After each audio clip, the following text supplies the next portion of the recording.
A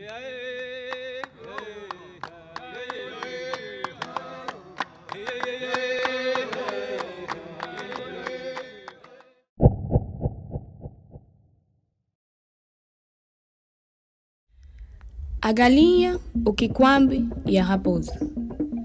A galinha foi ter com o Sr. Quiquambe e disse: Sr. Quiquambe, eu estou endividado. Gostaria de te pedir emprestado um valor para eu pagar a dívida alheia. O Quiquambe disse: Espera um pouco, para eu chamar testemunha. Chamou a senhora raposa e disse: Esta senhora está endividada e precisa de um valor meu para pagar a sua dívida. Posso emprestá-la? Sim, pode, respondeu a raposa. Mas se não fizeres a devolução, questionou o Quiquambe. O senhor é quem sabe o que pode fazer comigo, respondeu desesperadamente a galinha. Deram-no valor e lá foi. O tempo acordado para pagar a dívida chegou. O Quiquambe foi ter com a galinha. Mana, devolva-me já o meu dinheiro.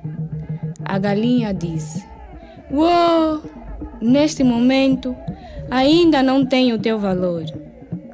Se ainda não tens, procure até o encontrares, disse o Quiquambe.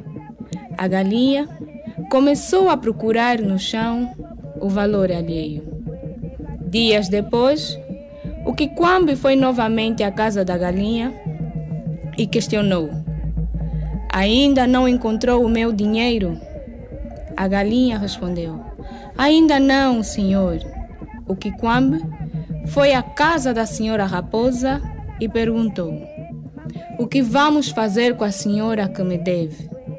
A raposa respondeu: A única forma de ela pagar a tua dívida é começarmos a matar a família dela. Assim ficou combinado. Quando a galinha tem pintainhos, o Quiquambe começa a procurá-los, certamente para matá-los. A galinha, enquanto espalha as coisas no chão para encontrar o dinheiro alheio, o Quiquambe aproveita a atacar os seus pintainhos. A senhora raposa pensou: Eu sou a testemunha. Tenho que começar a atacar a mãe, já que o Quiquambe ataca os pintainhos.